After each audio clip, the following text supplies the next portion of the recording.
kids are each won their homecoming class, which is pretty cool. Which is why it's such a success story. The newspaper showed up because they wanted to document this success story. And they asked the girls, so what's it like? You know, how do you feel? And the girl said, it's okay. They said, it's actually pretty hard.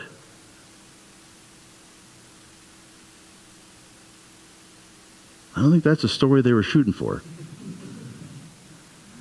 They were shooting for some kind of story that says, we're so lucky, right? That these people swept into our lives to whisk us away from all of our troubles. That these people, and that's what I was hoping for. I stepped into this, and I thought to myself, what did I think to myself? I hear you whispering. This is awesome. I'm doing a great job. Good job. Dude. Good job. I'm doing a great job. I'm heroic, actually, wouldn't you say? And I thought my kids were going to be, I thought there was going to be like parades, right, in my honor.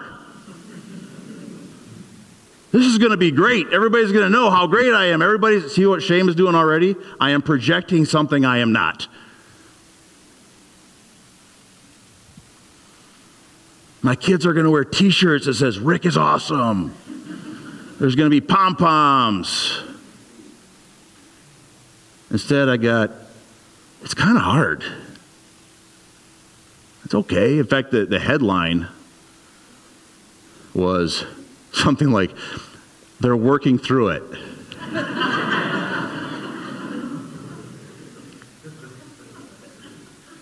They're working through it. I realized that that wasn't where my kids wanted to be.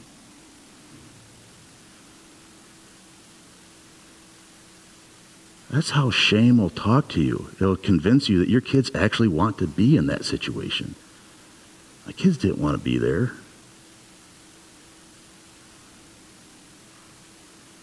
And then shame shows up to make you aware of something else. Something that your kids have been telling you all along, which is what? You're stupid. You're really not that great a parent. It's okay. He's working through it. He's working through it. And you realize, we were talking about this, Talon. How old were we when we first came into our house? She was 28. Okay, so we're 28, and we have no kids. Also, we have 4 kids in our house. And I realize I have no idea what I'm doing. And I'll have 4 people in my house who constantly remind me of that. And I realize how broad the opportunity was for me to botch this.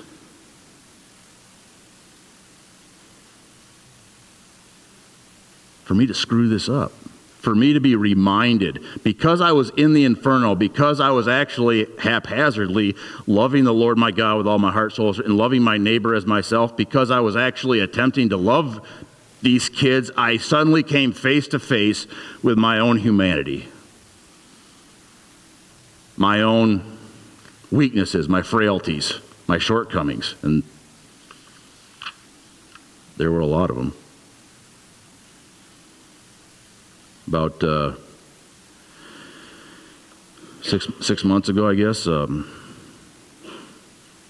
of my daughters came to me. I had hurt her feelings. Surprise. I had hurt her feelings, and it dredged up a bunch of stuff from the past.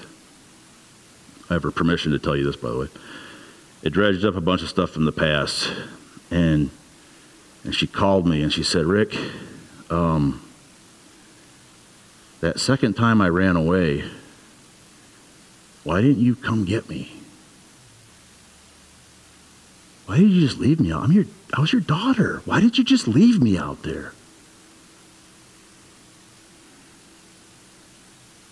In fact, after she came back from the first time she ran away, we said to her, if you do this again, you can't come back because I can't survive it. This experience has torn my heart out.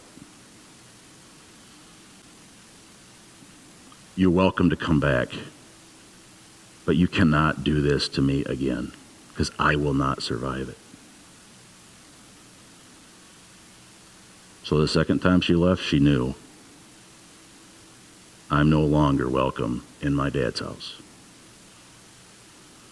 And it began to set in for her that, you know what? I'm really not his daughter. Because you don't treat your daughter that way. This is her talking to me. Who does that to their daughter? Rick, don't you realize what I was going through out there? How could you not come get me? You always go get your daughter. You always go get your daughter. She said, how could you?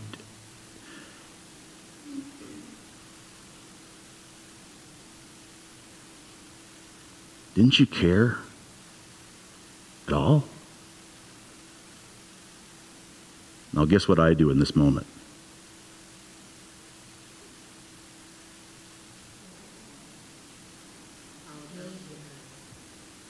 Take her back, apologize. Nobody's got it yet. What? Not yet. What did I do? Wait. Who said that? I blew a gasket. Okay? By the way, if I ever say, again, what did I do in this situation? It's pretty safe bet to say, you blew a gasket, all right? I got a direct dial number to the gasket factory, okay? I blew a gasket. And I said, how dare you? I don't remember the night. How dare you? How dare you accuse me of not caring about you? How dare you were not there when you didn't get off that bus and my heart was bleeding out? How dare you say that to me?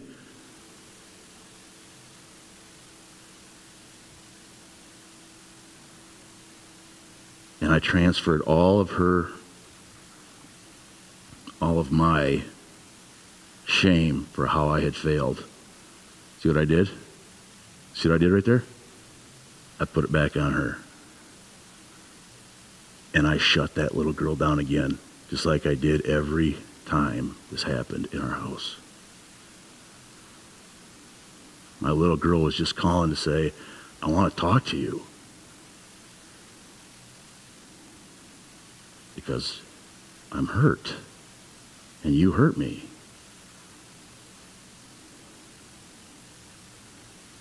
So when I realized that, I hung up the phone, and as soon as I hung the phone up, see what I did right there? Hung up the phone? Who does that anymore? I'm not sure what I'm holding in my hand right now. I hung up the phone, and I thought, there it was, shame. My little girl found out I was human. She found out I didn't know what I was doing all the time. She found out I didn't know what to do. She found out that there would come a point where I wasn't strong enough anymore. That was the worst. That there would come a point where I wasn't strong enough to raise my daughter.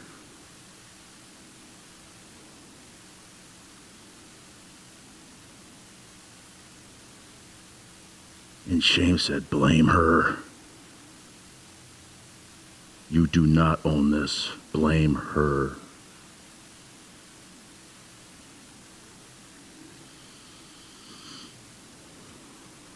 So then I texted her back. And guess what I did?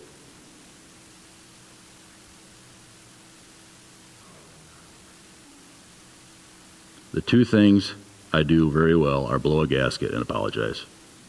Fortunately, they go hand in hand. And I said, I'm sorry. That is just not helpful. And somehow she was able to produce the courage to drive over and talk to me again. Because when my daughter wants to confront me about my shortcomings, what does she think she's going to get from me? Huh? Look how big she is. I mean, she's got to come talk to that man. Right? Guess what my daughter thinks about herself, most likely? I deserve to be yelled at. And I was more than happy to oblige. I was more than happy to feed into her sense of worth and shame.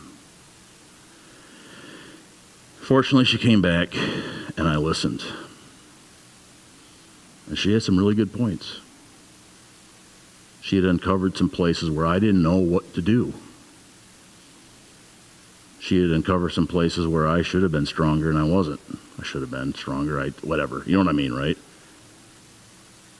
I wasn't, remember last week? I wasn't enough. I wasn't smart enough. I wasn't strong enough. And I failed.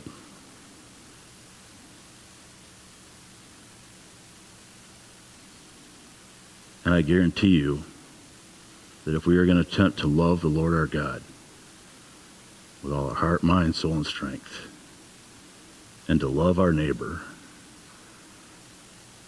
and love ourselves, we are going to fail. Our feelings are going to get hurt.